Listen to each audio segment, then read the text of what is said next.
23h en Côte d'Ivoire, Madame, Monsieur, bonsoir. Les titres sommaires de ce journal. Un conseil des ministres ce jeudi, plusieurs mesures adoptées par le gouvernement, dont 2 projets de loi sur le code de la nationalité, la sécurité foncière rurale et la réglementation des pratiques professionnelles dans les secteurs du bâtiment et de l'entretien sont entre autres des sujets abordés au cours de cette réunion. La première dame de Côte d'Ivoire accueillie en République démocratique du Congo ce jeudi. Une visite pour les 20 ans de l'Organisation des Premières Dames d'Afrique pour le développement. Défis, des actions et enjeux à venir seront au cœur des festivités. C'est une actualité à suivre avec Abiba Dambélé-Saoui. Et puis nous reviendrons sur les grands axes qui renforcent l'amitié entre Abidjan et Brazzaville, une coopération améliorée et en progrès à la suite de la visite d'État du président Denis Sassou Nguesso en Côte d'Ivoire. Bienvenue à tous. Calendrier exceptionnel pour le gouvernement. Ce jeudi, il s'est tenu un conseil des ministres. L'on retient à l'ordre des sujets présentés une réforme en vue du code de la nationalité, la réglementation des pratiques professionnelles dans les secteurs de l'entretien et du bâtiment et une communication relative à la stratégie nationale et au programme national de sécurité foncière. Sont concernés une superficie d'environ 22,6 millions d'hectares sur l'étendue du territoire ivoirien. Suivant ce compte-rendu explicatif de ce conseil avec Jérôme Kofi Abola. Les fraudes sur la nationalité, l'une des préoccupations au menu du Conseil des ministres présidé par le chef de l'État, le président Alassane Ouattara, ce jeudi au palais présidentiel. La mesure prise à ce sujet fait partie des 6 projets de loi arrêtés lors de cette rencontre. Elle a pour objectif de faire face efficacement et de manière durable à cette situation de fraude sur la nationalité. Au titre du ministère de la Justice et des Droits de l'Homme, le Conseil a adopté 2 projets de loi. Le premier projet de loi modifie la loi du 14 décembre 1961 portant code de nationalité tel que modifié par les lois du 21 décembre 1972 et du 17 décembre 2004, les décisions du président de la République du 15 juillet 2005 et du 29 août 2005 et la loi du 13 décembre 2013. Ce projet de loi vise à prévenir les fraudes sur la nationalité ivoirienne, à circonscrire notamment les mariages de complaisance contractés en vue donc de contourner la procédure ordinaire de naturalisation. Ainsi, le présent projet de loi fait obstacle à l'acquisition immédiate de la nationalité ivoirienne pour le conjoint étranger suite à la formalité administrative du mariage avec l'autre conjoint de nationalité ivoirienne.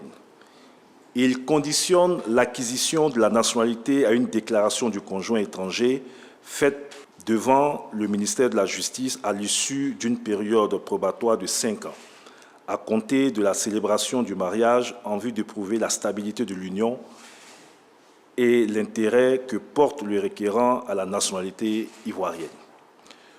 Aussi, la nationalité n'est acquise qu'à la date de l'acceptation de la déclaration d'acquisition de la nationalité ivoirienne du conjoint étranger par l'autorité compétente. Au niveau des ordonnances, il y en a une. Elle est principalement en lien avec l'organisation des collectivités territoriales. Une ordonnance modifiant les articles 149, 153, 171 et 175 de la loi du 13 décembre 2012 portant organisation des collectivités territoriales et la loi des ratifications y afférentes. Un décret fixant la composition numérique des conseils régionaux et des bureaux des conseils régionaux. Un décret fixant le nombre de conseillers municipaux et des adjoints au maire par commune. Ces 3 mesures interviennent en application de la loi du 13 décembre 2012 portant organisation des collectivités territoriales qui établit une corrélation directe entre la composition des organes de gestion de la région et de la commune et le nombre d'habitants de ces collectivités territoriales. Ainsi, la composition numérique des conseils régionaux et des bureaux de conseils régionaux, ainsi que le nombre de conseillers municipaux et des adjoints au maire par commune sont arrêtés en fonction de la population dénombrée dans la collectivité territoriale concernée.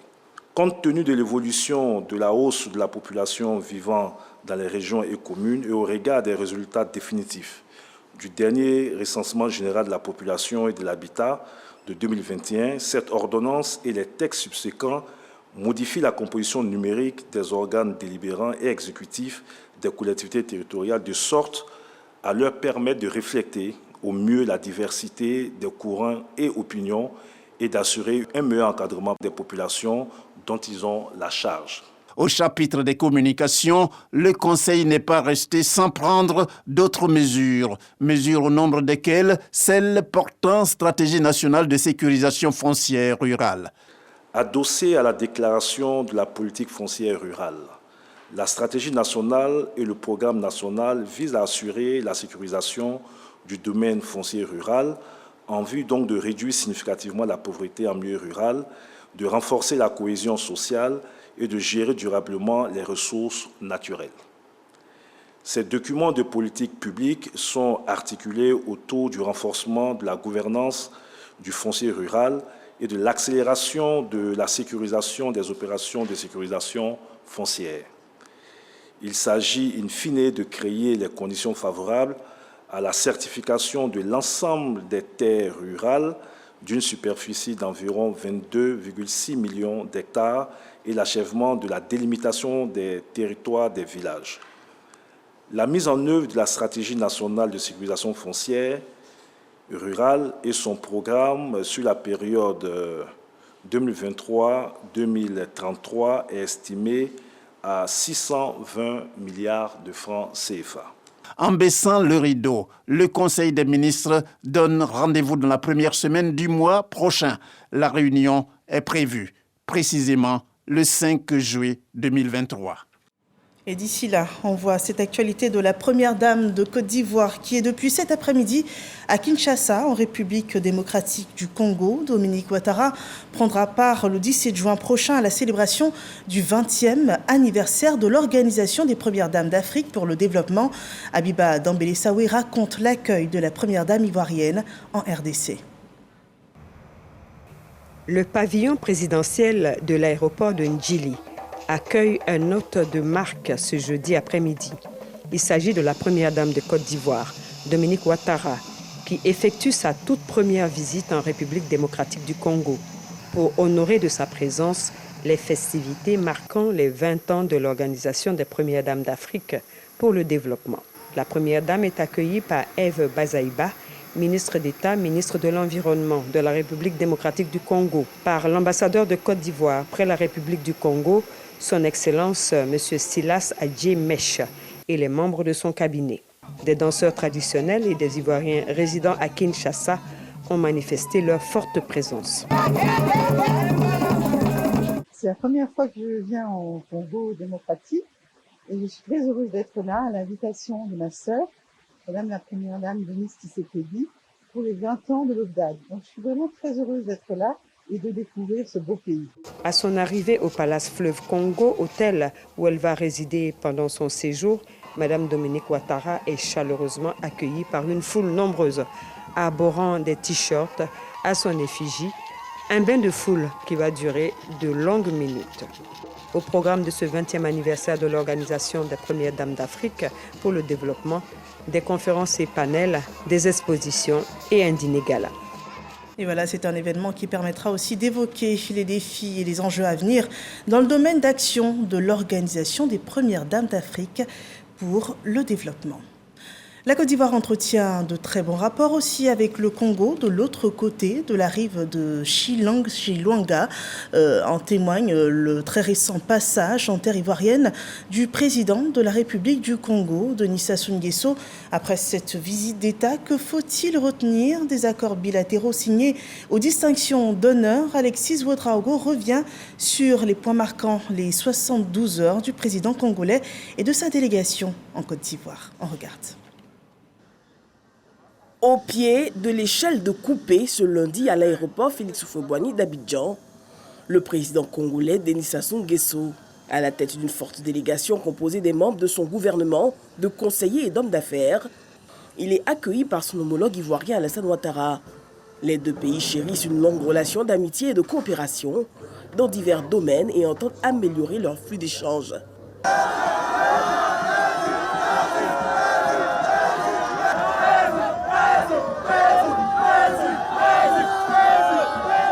Cap sur le palais présidentiel d'Abidjan, où les deux chefs d'État passent en revue plusieurs sujets de coopération. Bien avant la signature de 13 accords bilatéraux portant entre autres sur les domaines agricoles, la lutte contre la criminalité, la modernisation de la fonction publique, la coopération, le transport et l'industrie maritime, la promotion immobilière, le développement et la promotion des PME, l'artisanat, l'élevage et la production animale, les loisirs, le pétrole, ainsi qu'un accord relatif à l'exemption des visas pour les détenteurs du passeport diplomatique. Merci Alassane pour le chemin que vous nous montrez ici. Et félicitations vraiment pour les résultats que vous obtenez. Et nous sommes donc venus pour renforcer cette coopération entre nos deux pays. Et nous pensons que nous agirons dans l'intérêt de nos peuples, congolais et ivoiriens, mais disons simplement, nous travaillerons ensemble pour l'intérêt de l'Afrique. Autre sujet abordé, le conflit entre la Russie et l'Ukraine. Denis Sassou Nguesso et 6 autres présidents africains devraient en fin de semaine rencontrer les principaux acteurs du conflit pour porter un message de paix. Plus tard en soirée, un dîner est offert au président congolais ainsi qu'à toute sa délégation. Sassou Nguesso a été levé grand croix dans l'ordre national. J'ai foi en notre capacité à porter plus haut la relation exceptionnelle et privilégiée qui unit déjà nos pays, à rapprocher davantage nos peuples et préparer notre jeunesse aux défis de son époque. Mardi, à l'hôtel du district d'Abidjan, où de son titre de citoyen d'honneur, le président congolais est encouragé et distingué par les chefs traditionnels, les chefs religieux et les cadres, en accord avec les autorités de la ville d'Abidjan, en qualité de chef traditionnel. Il intègre désormais la grande famille Akado et la génération Nyando, ainsi que la catégorie Dumba. Monsieur le Président, avec nos parents de Oyo, sachant que votre nom à Abidjan, c'est Sagou. Votre grande famille, c'est Akado. Le président congolais a profité de sa présence en Côte d'Ivoire pour visiter l'entreprise Semois spécialisée dans la production de chocolat. Il s'est ensuite rendu à Yamoussoukro pour s'incliner et déposer une gerbe de fleurs sur la tombe de feu Félix Houphouët-Boigny, premier président ivoirien. Quand j'ai accédé à la magistrature suprême de mon pays, le Congo, c'est le premier chef d'État au monde que je suis venu voir en 1979. Au cours de cette visite d'État en Côte d'Ivoire, j'ai tenu encore pour la deuxième fois à venir ici lui rendre hommage et me recueillir. Le président congolais devrait achever sa visite officielle ce jeudi. Et nous poursuivons sur le séjour des autorités du Congo, pays traversé par la rivière Chilongo. À l'instar du président congolais élevé au rang de Grand Croix de l'Ordre national de Côte d'Ivoire par le président de la République, Alassane Ouattara, le ministre congolais des Affaires étrangères et le ministre congolais de la coopération internationale et de la promotion de partenariats public-privé ont été distingués au rang de commandeurs dans l'Ordre national par la Grande Chancellerie de Côte d'Ivoire. Le récit de Laure Goretti et Mahama Traoré. Jean-Claude Gakoso, ministre congolais des Affaires étrangères, et son collègue chargé de la coopération internationale et de la promotion du partenariat public-privé, Denis Christel Sassou Nguesso, élevé au rang de commandeur dans l'Ordre national par la Grande Chancellerie de Côte d'Ivoire. Le pays est ainsi reconnaissant de la contribution de ces deux hommes d'État congolais au progrès des relations entre les deux pays. Cet acte traduit avant tout l'excellence des relations fraternelles, des relations d'amitié et surtout la coopération bilatérale excellente qui existe entre nos deux pays. Et je pense que cet acte ainsi posé devrait nous amener à aller plus loin et à faire beaucoup plus. Et dans le bel élan de cette cérémonie, nous allons poursuivre ces efforts. Nous avons commencé déjà à discuter avec le ministre en charge du commerce et de l'industrie pour que nous puissions matérialiser de manière très concrète cette coopération à travers des projets bien précis. L'Ordre national de Côte d'Ivoire est la distinction la plus importante. La ministre d'État, ministre des Affaires étrangères, représentant la grande chancelière Henriette Dagri-Diabaté, indique que ce geste est conforme à l'esprit des relations fraternelles entre les deux pays. Dans cette institution qui est le symbole de l'excellence ivoirienne, nous voudrions les féliciter très sincèrement au nom du président de la République de Côte d'Ivoire, son Excellence M. Alassane Ouattara, et de la grande chancelière de l'Ordre national, professeur Henriette Dagri-Diabaté. Vive la coopération ivoiro-congolaise pour une Afrique solidaire et prospère pour le bonheur de nos peuples. Cette distinction se tient en marge de la visite d'État qu'effectue en Côte d'Ivoire depuis le 12 juin dernier le président de la République du Congo, Denis Sassou Nguesso. Et c'est là toute l'expression d'une qualité excellente des relations de coopération et d'amitié entre la République du Congo et la République de Côte d'Ivoire. La coopération internationale fait aussi en ce moment l'objet d'une mission du président de l'Assemblée nationale ivoirienne. Au Vietnam, Adama Bictogo s'est entretenu avec les autorités gouvernementales au sujet des secteurs du commerce, des transports ou encore de l'agriculture. Le point avec Moussa Konaté et Dramé Lamine, nos envoyés spéciaux. Avec ses 34 ports maritimes internationaux, le Vietnam se positionne comme un pôle économique en Asie. Le pays entretient d'excellents rapports avec la Côte d'Ivoire, une relation économique et commerciale au cœur de cette rencontre entre le président de l'Assemblée nationale et le ministre vietnamien des Transports, Nguyen Van Thanh. Le Vietnam est la porte d'entrée de l'ASEAN. Vous savez que l'ASEAN est composé de 6 pays et représente près de 650 millions d'habitants. Donc il est bon qu'on regarde donc du nombre de ports dont dispose le Vietnam, que le Vietnam, qui est à la limite le hub pour l'ASEAN, soit donc une porte d'entrée et un partenaire privilégié de la Côte d'Ivoire. Aussi avions-nous abordé le principe des tarifs douaniers et au niveau des frais de port, que nos chefs d'entreprise puissent se rencontrer, qu'il y ait donc une relation entre nos ports pour permettre donc la fluidité. Le secteur économique constitue un axe important de la coopération entre la Côte d'Ivoire et le Vietnam. Près de 30% de la production nationale de noix de cajou est importée par le Vietnam. Au cours de son entretien avec le ministre du Commerce du Vietnam, Ong Dien Nguyen, le président Adama Bictogo appelle à renforcer les acquis des échanges commerciaux entre les deux pays. L'association des producteurs de noix de cajou du Vietnam a évoqué la volonté de mettre des taxes sur les noix de cajou en provenance de la Côte d'Ivoire. Je crois que nous avons échangé et nous avons pensé qu'il était bon, compte tenu de l'étroitesse de notre collaboration, que la noix de cajou de Côte d'Ivoire ne soit pas frappée donc de taxes, mais qu'ensemble nous puissions mettre en place un cadre d'échange. À l'intérieur donc de ce cadre d'échange, voir comment améliorer nos échanges sans qu'il y ait de taxes qui soient un frein. Ces séances de travail avec les membres du gouvernement vietnamien marquent ainsi la fin d'un séjour fructueux, selon Adama Bictogo. Pour ce que nous avons noté, le Vietnam peut, dans les années à venir, l'un des partenaires les plus privilégiés de la Côte d'Ivoire et qui pourrait donc répondre à cette volonté, à ce cap fixé par le président Alassane Ouattara, qui est de transformer l'économie ivoirienne par la création d'unités de transformation pour 50% de nos produits. C'est en cela que je voudrais dire que toute la délégation qui m'accompagne a donc réalisé une visite qui, en tout point de vue, est profitable à notre pays, la Côte d'Ivoire. La délégation ivoirienne a aussi échangé avec le vice-ministre de l'Agriculture du Vietnam. Dans le secteur de la défense maritime, le nouveau navire patrouilleur prendra bientôt la mer.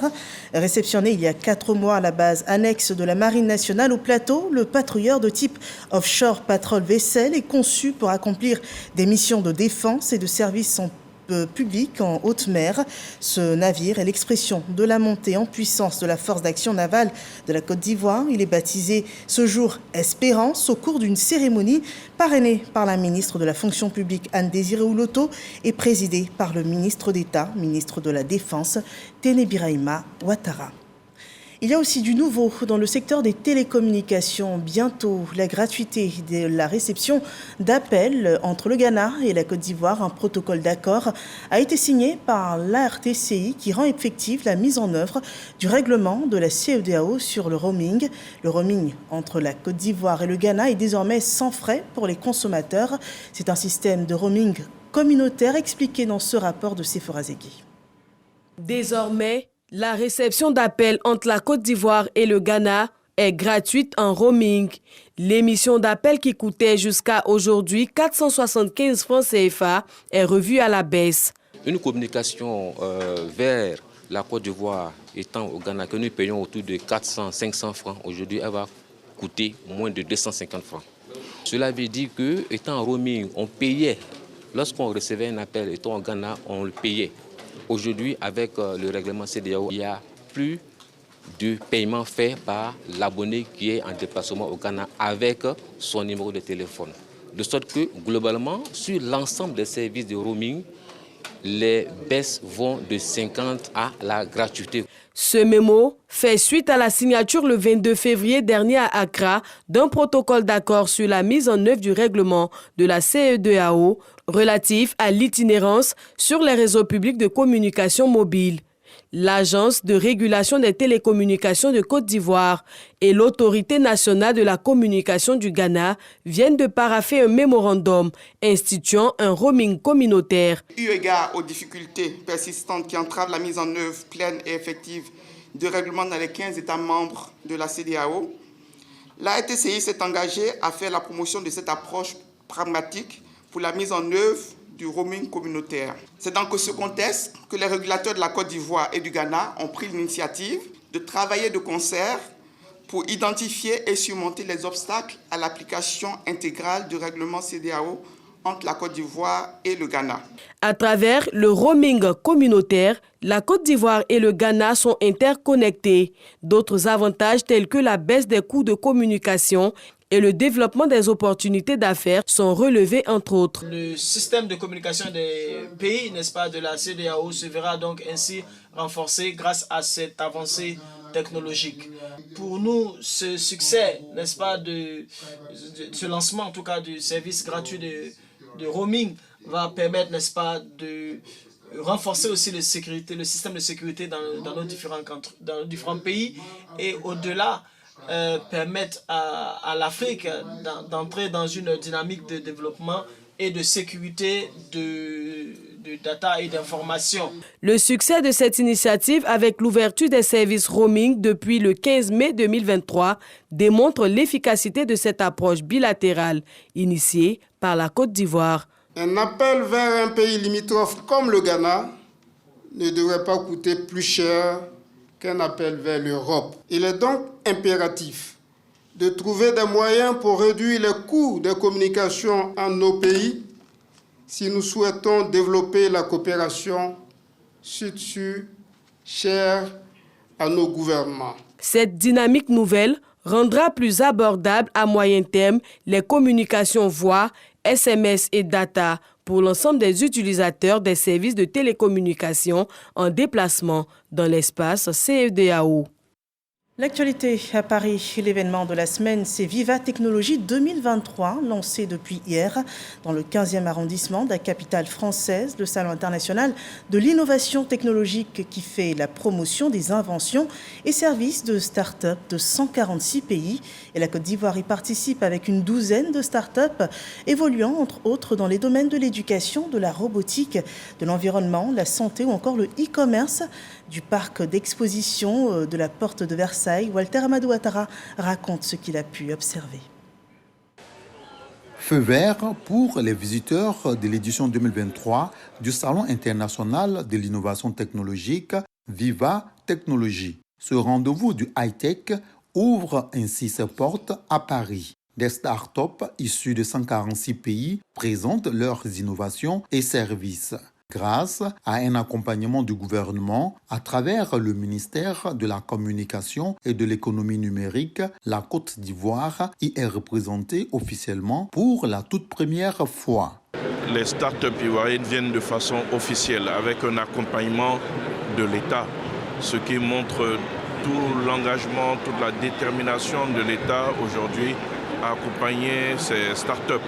Cet engagement s'appuie sur la volonté du chef de l'État, volonté qu'il a exprimée donc, lors de son discours du 31 décembre à l'occasion du Nouvel An, discours au cours duquel il a décrété l'année 2023, année de la jeunesse, mais avec des messages forts concernant le développement de l'économie numérique, notamment en ce qui concerne le programme d'accompagnement des startups et également la création d'un incubateur étatique donc qui pourrait mieux les prendre en charge et enfin la possibilité de leur permettre d'accéder au marché public.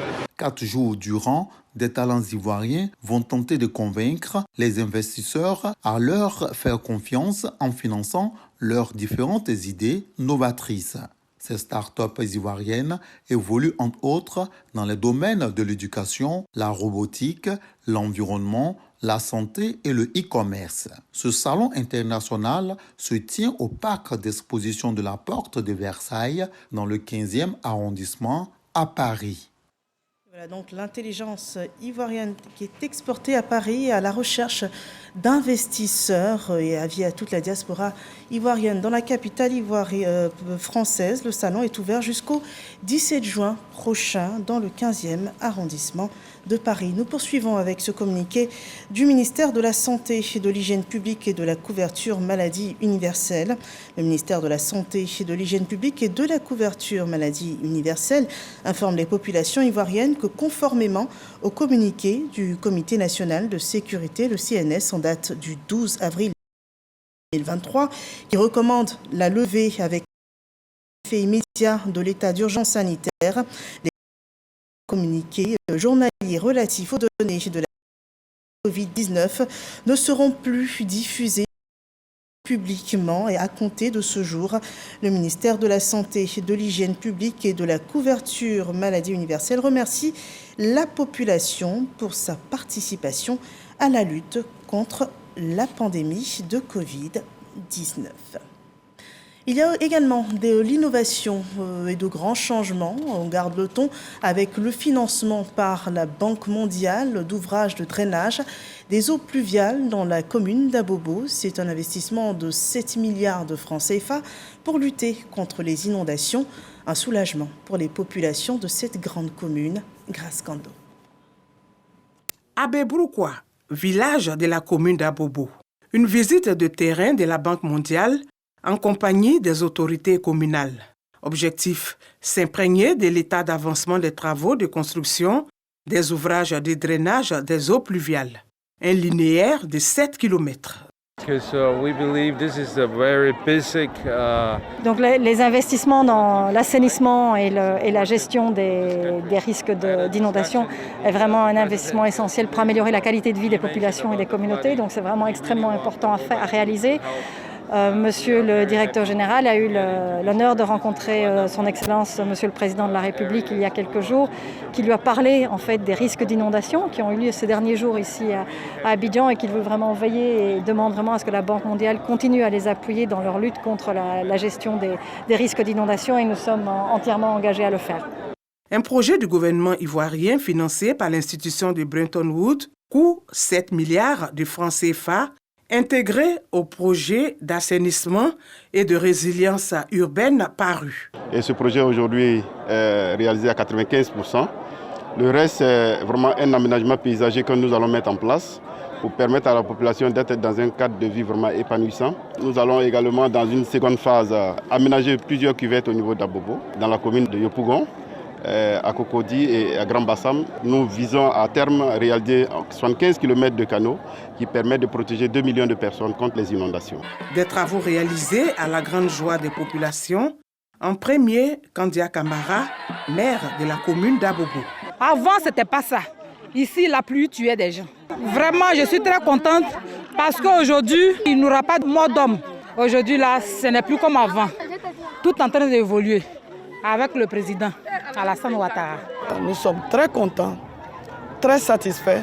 Nous disons merci au président de la République parce que c'est lui qui a décidé vraiment de mettre en place un projet spécial pour Abobo compte tenu des grandes difficultés vécues par les populations d'Abobo. Nous disons grand merci au directeur général du groupe de la Banque mondiale. Il aura de beaux jardins, des pistes cyclables. Donc les populations pourront venir faire du cyclisme, de la marche et même se reposer ici. Et tout ça parce que c'est un cadre qui sera magnifique. La première composante du projet comprend des mesures telles que les systèmes d'alerte précoce en cas d'inondation et la planification urbaine. Et voilà, c'est un ensemble de projets qui arriveront à terme grâce également à le bon respect du financement et également la gestion des finances publiques à de grandes exigences. Le mérite des agents de l'État exerçant à ce niveau de responsabilité est loué dans le cadre de la 3e évaluation des performances des directeurs d'affaires financières et des institutions et ministères. Le point de Lanciné Bakayoko.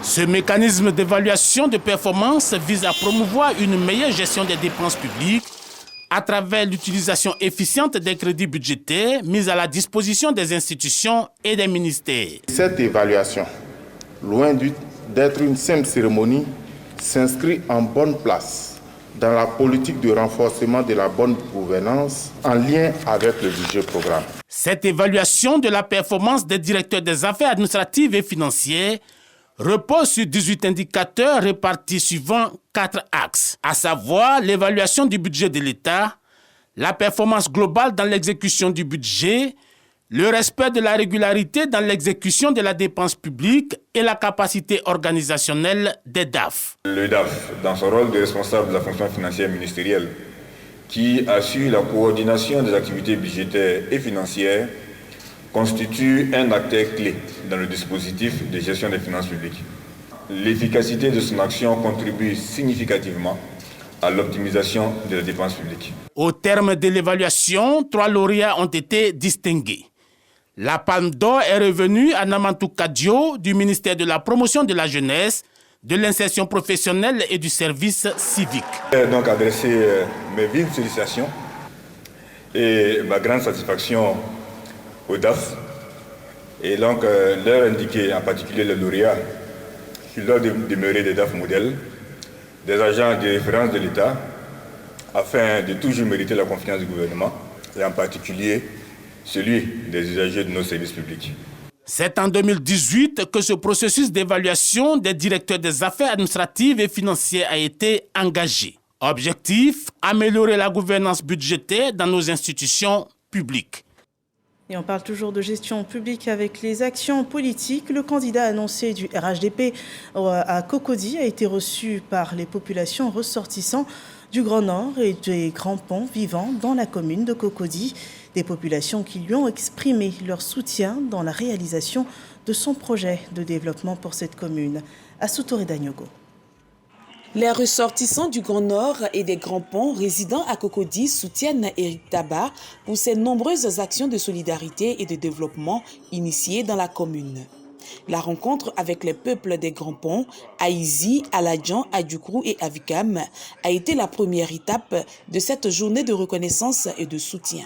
Nous sommes venus soutenir notre papa qui fait de bonnes œuvres dans la commune de Cocody. Déterminés à accompagner Éric Taba dans ses projets de développement, les cadres du Grand Nord sont sortis nombreux pour dire oui à Éric Taba, avec à leur tête d'éminentes personnalités politiques des districts autonomes du Denguélé, des Savanes, du Zanzan, du Oroba et du Conseil régional du Hambol.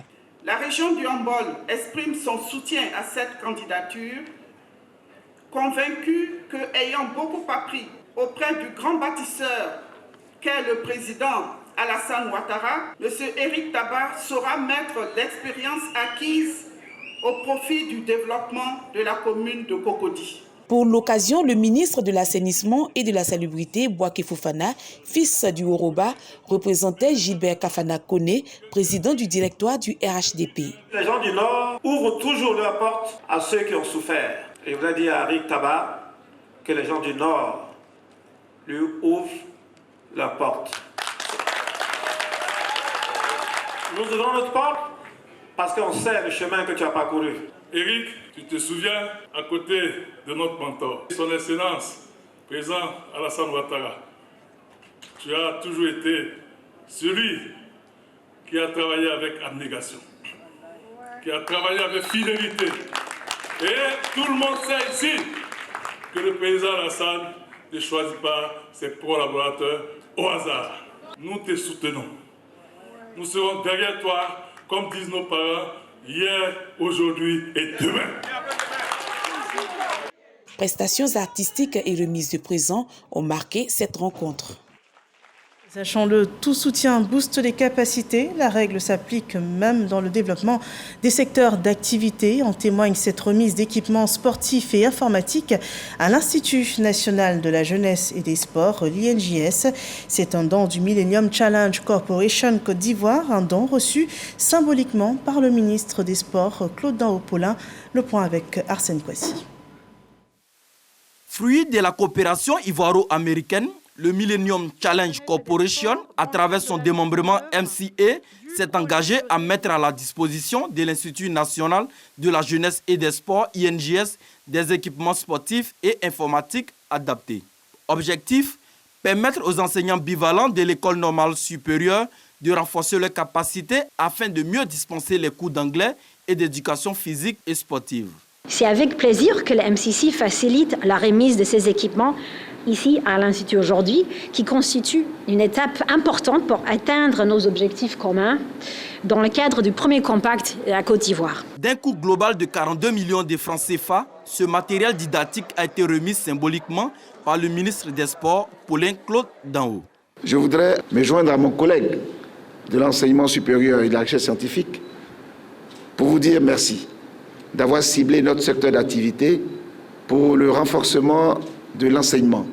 Nous devons inciter l'INJS, les formateurs et les enseignants à faire bon usage de tout le matériel pédagogique et de tout le matériel qu'ils auront reçu pour le renforcement de leurs capacités et surtout pour renforcer la supervision, l'amélioration des curricula et l'inspection. La remise des équipements sportifs s'inscrit dans le cadre du projet de révision des programmes de formation des enseignants bivalents de l'École normale supérieure, ENS. Depuis 2014, l'INJS a formé 1080 enseignants du binôme anglais EPS. Voilà, et ce point sur ce don reçu par l'INJS en Côte d'Ivoire met un terme à cette édition d'information. Merci de nous avoir suivis.